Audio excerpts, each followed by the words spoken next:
Are you thinking about traveling? Maybe buying an RV? Well, if you got those kind of questions, then I suggest you watch this.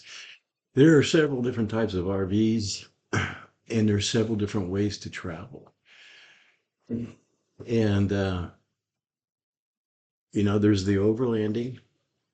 That's for people who like to really get out in the middle of nowhere. And then you can visit public or private park facilities and do tent camping, perhaps open road, and staying from hotel to hotel.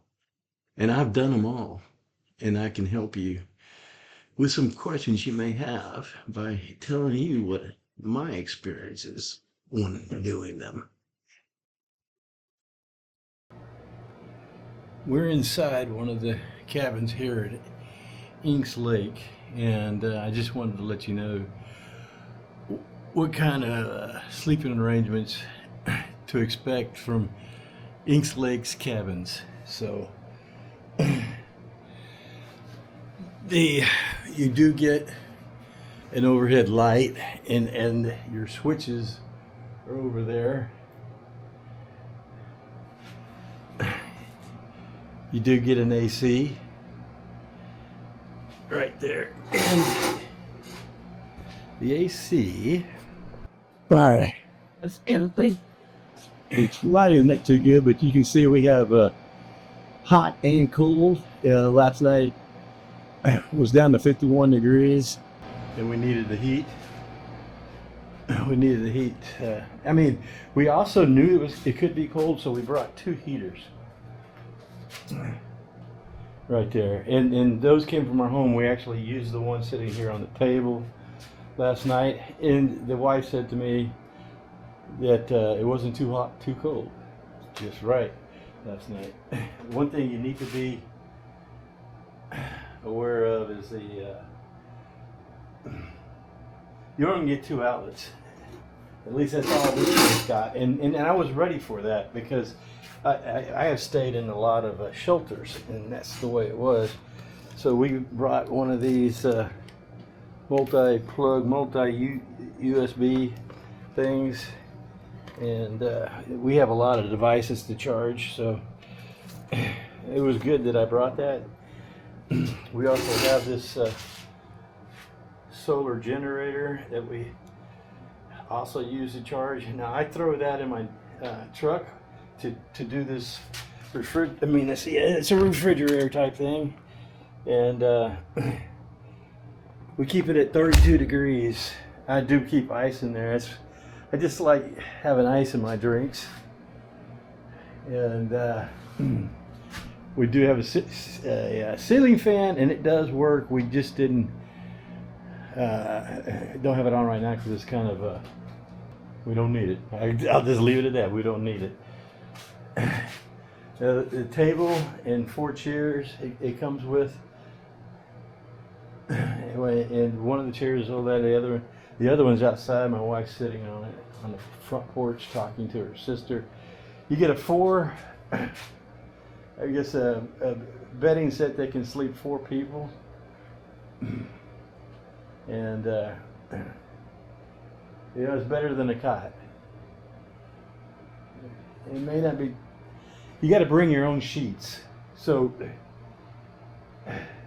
that is an absolute must. And it's a little bit different from a hotel. We did the hotel thing twice before we decided to try out one of these. It was nice to wake up and be on the park in the morning, but it wasn't too good to wake up and have to go walk to a public bathroom, and hopefully you got it's all in working conditions, and there's a stall in there for you to use. We didn't take our showers until 3 o'clock this afternoon because it was a little too cold this morning.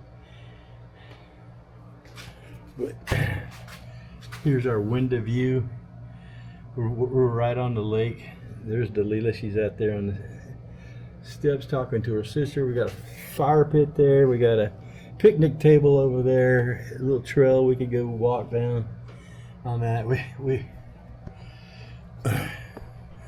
We actually went to they call it on the map it says wildlife viewing area, but on the sign it says bird blind, and bird blind probably is a more accurate description of what you're going to see there. And it was nice. It was one of the nicest birding blinds I've ever stayed in. Actually, this is a real nice park. I mean, when I say nice, I've enjoyed it quite a bit. So to sum that up, the mornings when you wake up, you're in the park. That's nice. I sat there at the picnic table, had my camera in case something came by. Some things I suggest you bring when you come is we brought flip it over here. That plastic bag holds our trash. That plastic bag holds our dirty clothes. You got to handle that, and then it just so happened that there's not a lot of places to eat around here, not close anyways. I guess it was 15 miles is the closest one. Now there was a food truck that was out probably 4 miles away from the park, and we stopped there and got 2 tacos, and the 2 tacos was only $7, and it was sausage and egg, and they were very good. And so if I ever have to eat breakfast here, I would definitely go back to there and get those. And he's kind of hard to find. It's the Longhorn grocery store, I believe is what it was called, but he's not in the Longhorn grocery store. He is outside it, and you got to go around the back of the grocery store to actually park your car, because his parking lot up front, you'd probably scrape your front end trying to get it on the freeway at 65 miles an hour. So we didn't park in the front after I saw how steep and long that dang driveway was. But I guess it was a good thing, because we found the taco guy by going around the back of the store where the parking lot's big and safe, and you can get on and off the main road real easy. You know, the paper towels. I was talking about food. We brought this little hot skillet. Ooh, is that a snake? Yeah, it is. Wow. What kind? It wasn't poisonous, but I didn't want to. And it was a long day yesterday. And when the closer you got to the park, you just really weren't sure when you need to stop and what's your last stop before you get to the park. But I had a weird incident happen yesterday. It was I got an email from FedEx saying they're making delivery, and that delivery was going to be before 12 noon, but I wanted to leave the house at 9. So delivery got there at 11:19, and we got on the road, and we got here at about 5:30, and they'd already closed the office.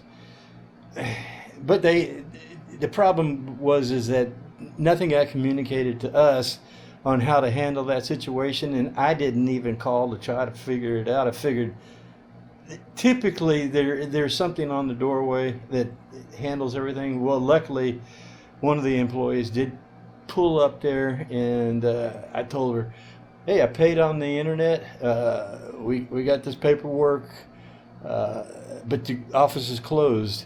She said, what are you staying in? I told her cabin number 10, and she says, well, the key's on the table in the cabin, and the door's unlocked. You just walk on in there, grab your key. So we're all ready to go, and they were. Everything was all ship shape when we got in here, so there was no problems. Really, just more of a lack of knowing what to expect and what to do. But now I do, right? And I'll probably call next time just to make sure that it happened. It's going to happen the same way it did last time. What else did you bring? Oh, well, I was talking about the grocery store. I got sidetracked. That's for my problem. I always get sidetracked talking about other things, and it just did it again. What we ate last night was, I'd put a can of clam chowder, I think it was, and the wife and I split the can of clam chowder, and it was pretty good. We had a bag of apples and oranges and grapes, so we ate some of that. No real complaints, but today we were going to go out to the grocery store and get something for tonight, and they were doing construction on the road that we were needed to go down to get to the closest HEB, and I decided I didn't want to deal with that kind of stuff today, because I didn't come down here to go wait in construction lines and go shopping in HEB. I came here to see the wildflowers, see the wildlife, and enjoy myself in the park. So I did bring a can of beans and a can of chili without beans, and that's going to be our dinner tonight. There's probably better ways to do meals. You can put a little bit more thought into it.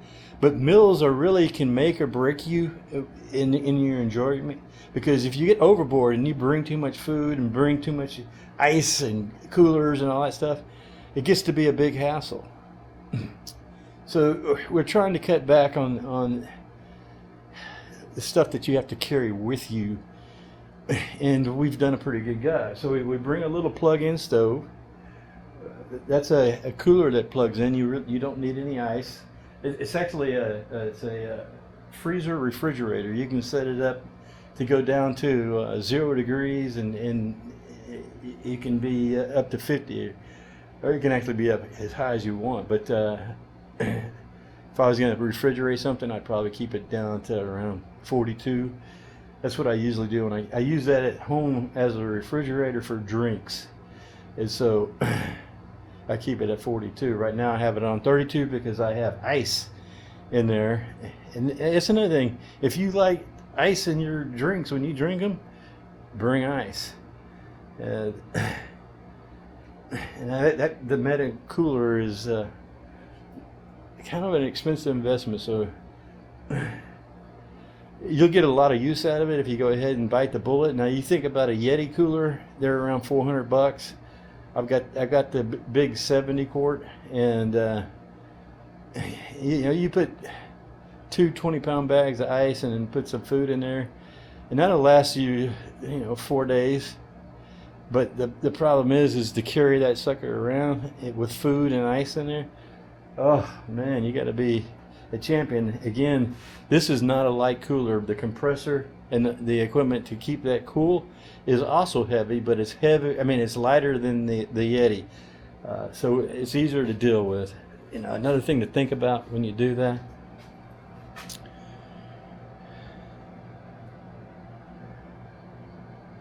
Trying to think if there's anything else that I should mention. We're bringing heaters. This is, the list. Now, as far as the nighttime goes here and comparing it to the hotel room, I think it's better in the park. You don't really need to use the public bathroom at that time, and then you can sit out there around the picnic table and enjoy the scenery. We happen to be in a real nice spot, and it's just quite enjoyable to sit out there in the evening out there. So, sitting at the picnic table at the cabin on Inks Lake in the evening, watching the setting sun's rays shimmer on the water. This is the pleasant ambiance you lose when staying in a hotel.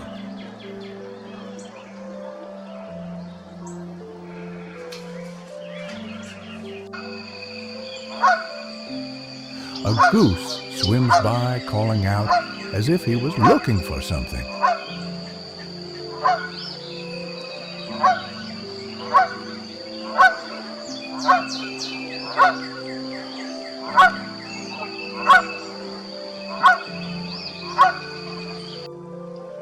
I look up and see a squirrel high up in the oak tree.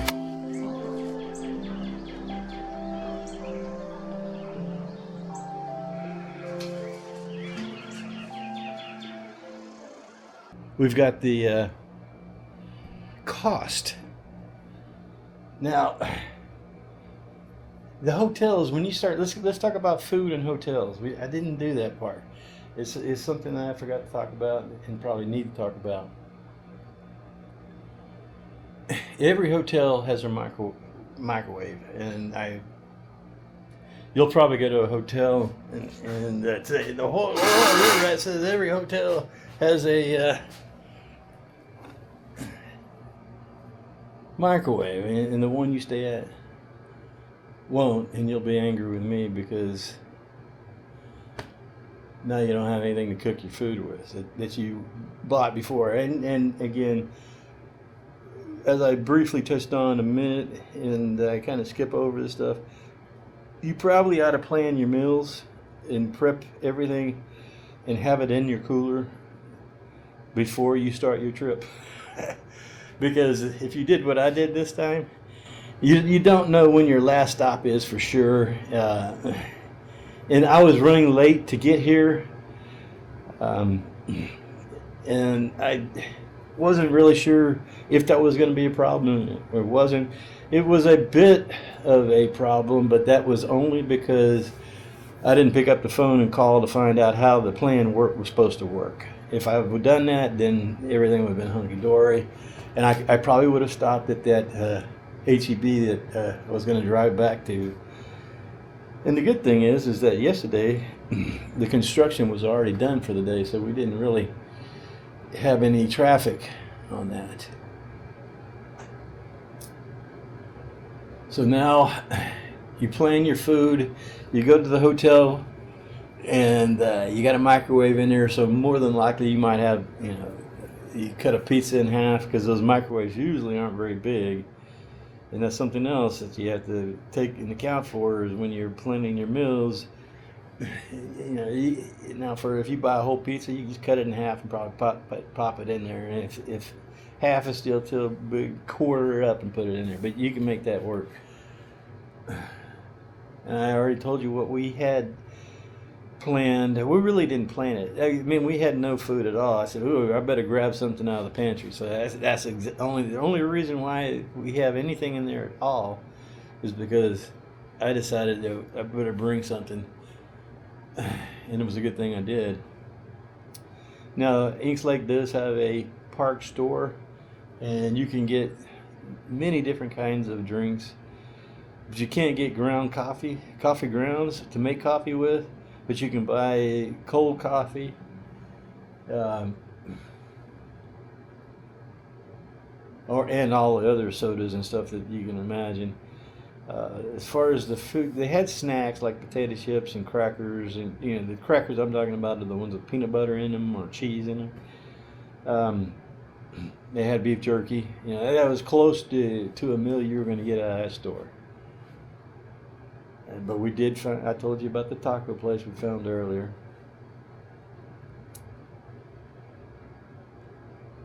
So, the cooking situation in the hotel, we did that a little bit, but typically what happened was on that is we stopped by a fast food place and got our breakfast in the morning, and then in the evening we went down into a place and did a sit-down eat. As you can know, that can get quite expensive at a time, but that was our 38th anniversary, and we did another one after that was in celebration of something. So we ate out most of the time, and that was mostly because we were celebrating something. But again, that's another thing when I pointed out the food can break your. It becomes a big hassle. I'll put it that way. Even if you go out and buy it, the hassle becomes you're spending way more money than you expected to, and everybody worries when that happens. So, again, on one of those trips that we did, we started going into your local grocery stores, and where we were, it was Safeway. We were in the West, and it was actually pretty good prepared meals. And we were staying in a hotel, so it was real easy to get to and from that grocery store, because the hotel was usually in the same town where your park is, and that's not so easy. So that's probably a con right there. Food is going to be a little bit more difficult when you stay in the park. Now, the reason why we stayed in the cabin is because I have all the tents, I have sleeping bags, I have all that stuff, but it just became more work. And really what we want to do is enjoy a park, get up, and move to the next one, without spending a lot of time setting up and tearing down. Because again, that adds work, and people tend to recognize that, and so their desire to go, they do want to go out and travel, and they do want to go see these things, but they don't want to do the work that's involved to make it happen. And that includes me too. So I constantly think of, well, how can I eliminate and make things more streamlined to where I will enjoy it, Delilah will enjoy it, and yet still be comfortable. So we're comfortable in the cabin. We know that the cabin, any state park in Texas usually has 2 AC outlets, and that's it. You may get one outside. This one doesn't have one outside. You're going to get your beds, but you have to bring your own linen. Your showers are usually, you don't have one in the cabin, and you won't have a toilet in the cabin. So that's a big plus for the hotels. The more I'm talking about this, the hotels don't sound so bad, but you have to weigh it to the enjoyment of being in the park and enjoying the nature that you experience in the park versus. I was staying in the Hotel Motel 6. We were about $50 a night, and you kind of cringe, but a campsite is around $40. On the average, let's say. A shelter, this one was $55 a night. I got it for 2 nights. That comes up to $110. But then there was 2 types of hotel taxes that they tacked on it. One was state, and that was like 6 something, and the other one was 5 something. It totaled up to be a little over 11. The whole bill became like $122. I looked up the price what a hotel cost. The hotel cost about it was close to 190 to you know what? And I didn't even see the tax yet. So the hotel's probably going to be around $200 for 2 nights. And that was here at East Lake. On the average around the country, if you stay at a La Quinta, it's around 70 to 80. And then the Hotel Motel 6 is 50 to 70. We started staying at the La Quinta, and the reason why we did is because the Hotel 6, a lot of them weren't very nice or desirable place to be at. La Quintas were quite a nice hotel. They served breakfast, and the breakfasts were usually pretty good. You could get eggs and bacon or sausage or whatever you wanted out of that. So the money, you did pay more for the room, but the money you didn't have to spend for breakfast. So what that did is that the La Quinta put me into a better hotel. All I had to do was get up and go downstairs and have all my bags ready, eat my breakfast, and then check out of the hotel, go grab my bags, and jump into the car. Not bad. We never really minded, except the hotels, except for the time that you were actually in the hotel was not very pleasant, to be honest with you. We even stayed at a Marriott in Waco, Texas, down on the river there. Very nice. Oh, breakfast was in a beautiful place. And that one was like, it was for 2 nights, it was 180 with tax. So again, you know, I had a very nice breakfast downstairs, and then we ate out in the hotels. Chip and Joanne's place, the Silos. We spent the day out there, and we enjoyed the Silos. And we wanted to go back for Christmas, but that's when we found out that Lila had cancer. So our traveling was temporarily put on hold until all that doctor appointments and everything got settled down. And now we're at 6 months apart. I mean, even I had a lot of doctor's appointments, but now mine are spread out. They've found a lot of things that they were able to fix, and I can walk pretty well again. And I'm glad to be back out and getting things and enjoying the nature that I can. So right now that I'm talking to you guys, I still haven't decided between a hotel and a park cabin. Now, I don't know how much extra I would pay if they had an option of a cabin with a bathroom. I would have to look at that and compare what the city is. But man, if the cabins had a restroom with a shower in them, to where it was yours privately, it would be a done deal. I would be getting the cabins in the park. And for all you people out there trying to make state parks and parks more profitable, you gotta run the numbers on that, because I'm sure I'm not the only one around. Now, when you start getting an RV, it's a whole nother world of cost.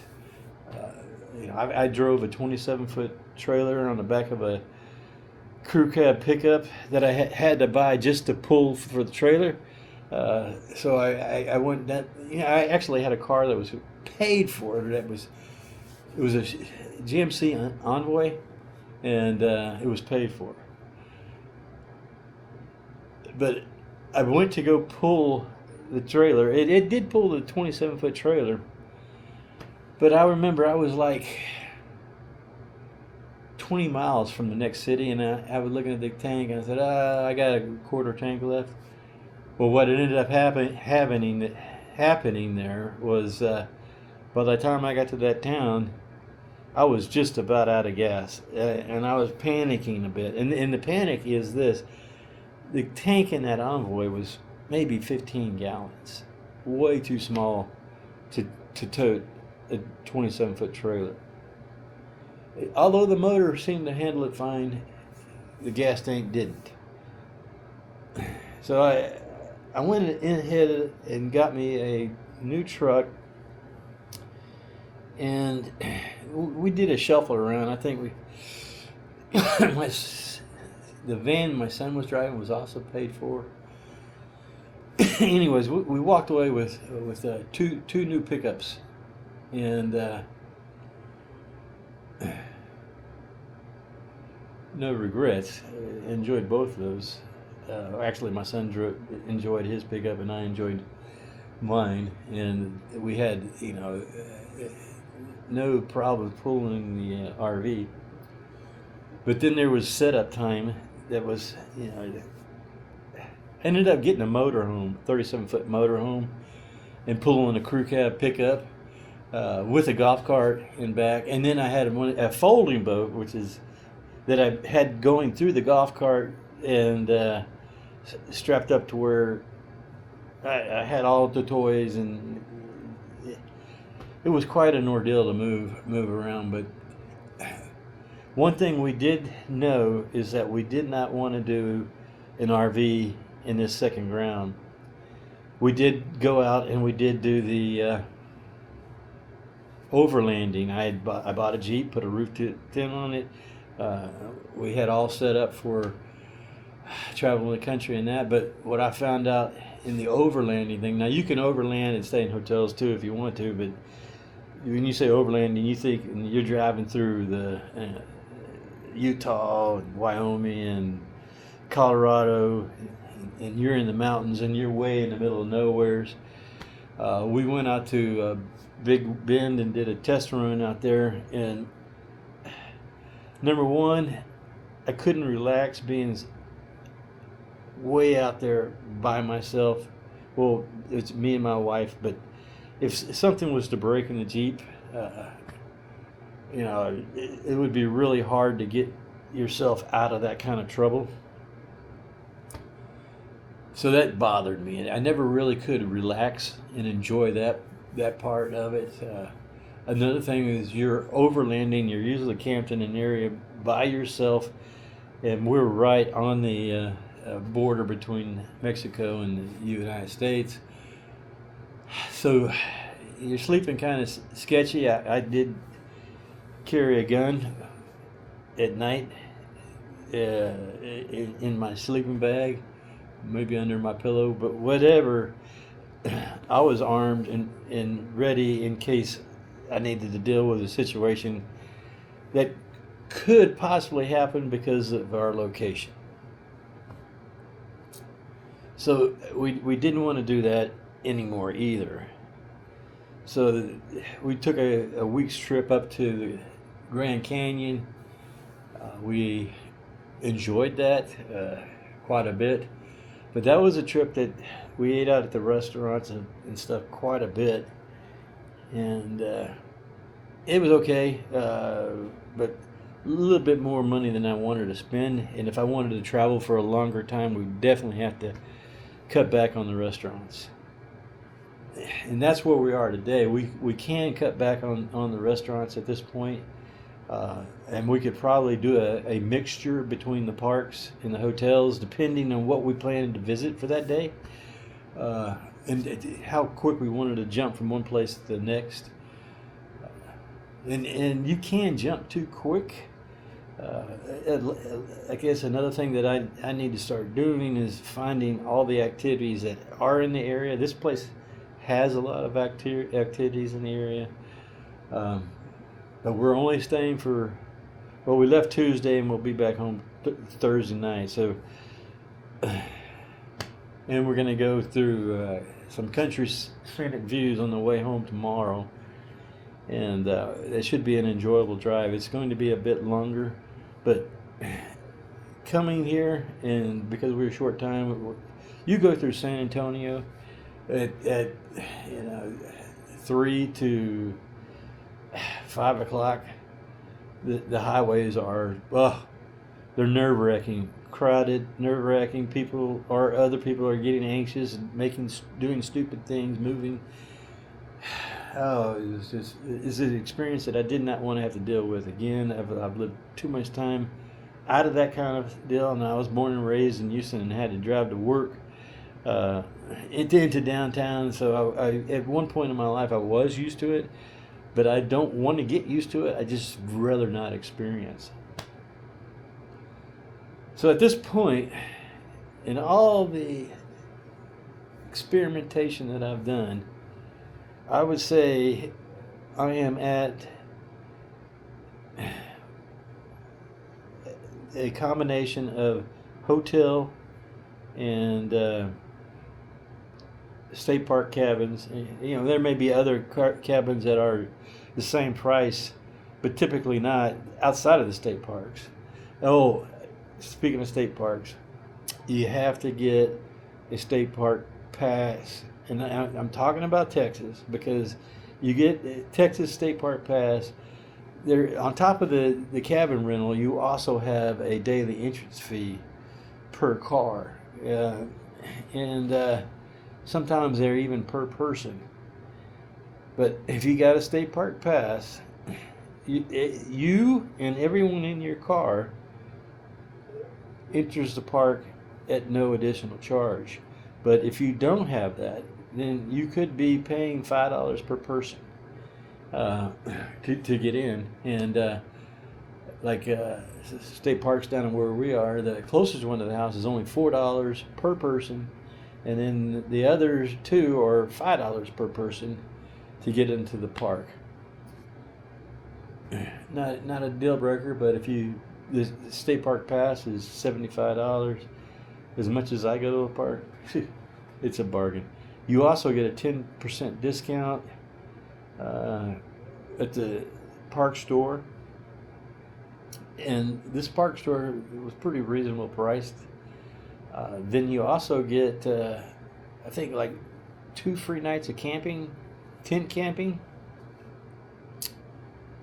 I'm not using that feature, so it's been a while. I did use it a couple of times many years ago when I was actually camping in a tent, and I'm not sure if the RV sites qualify underneath that thing, but they might give you a discount on that. I don't know at this time, because I have given up the RV and I've given up the overlanding. Even a small little teardrop trailer nowadays, unless you buy it new, but used, they're going to be, starting at, I think we were looking at them and they were around just under $30,000.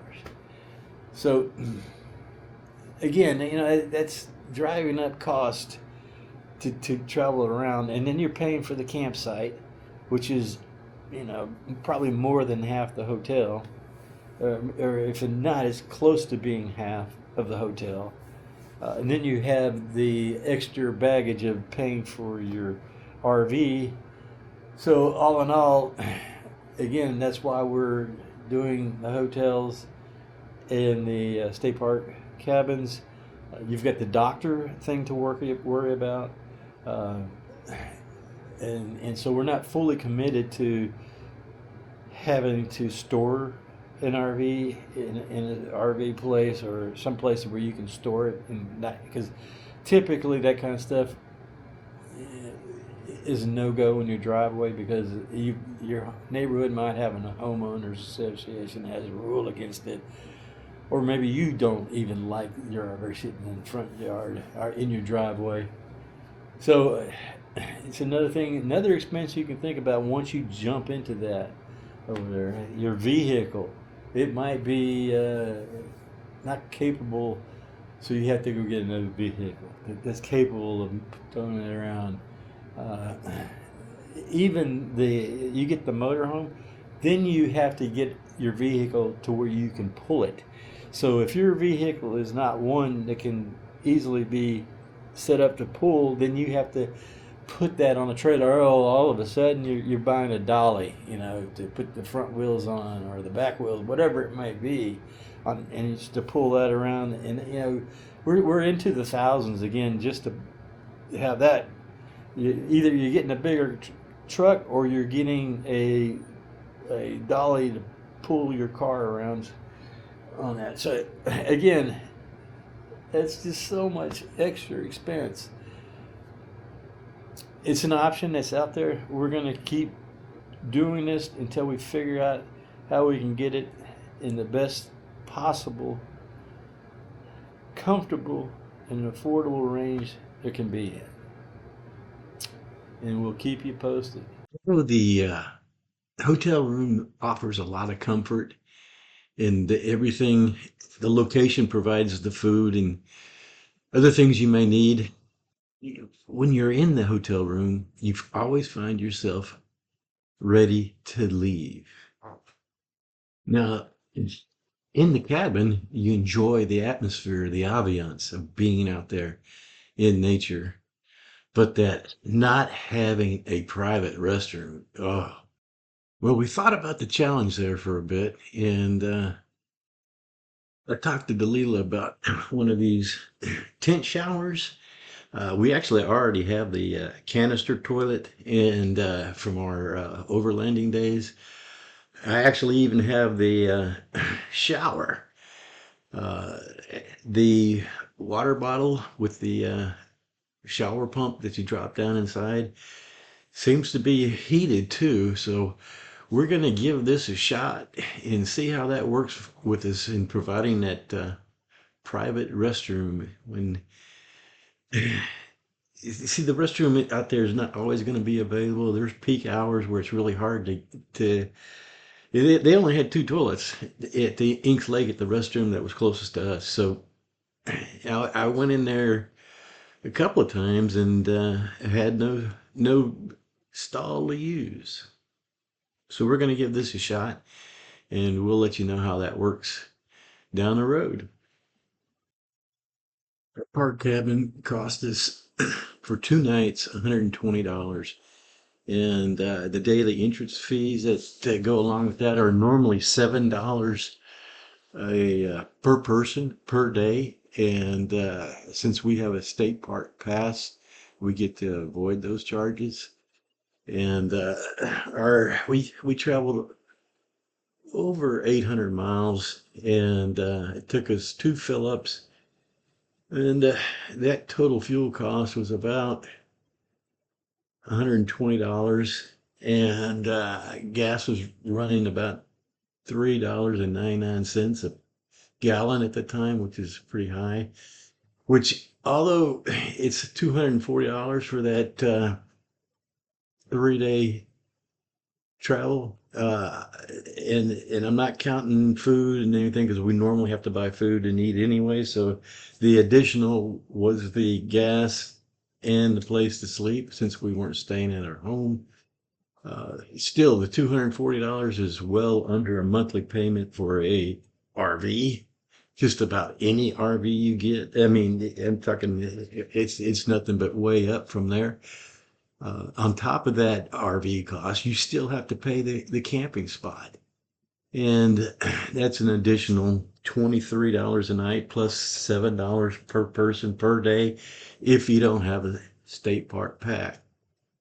Now you can also cut down on your cost if you were to stay in a tent and just get a pass. And for a 2-day cost, it's going to be, or a 2-day stay, or 2-night stay, excuse me. The cost is only going to be $50.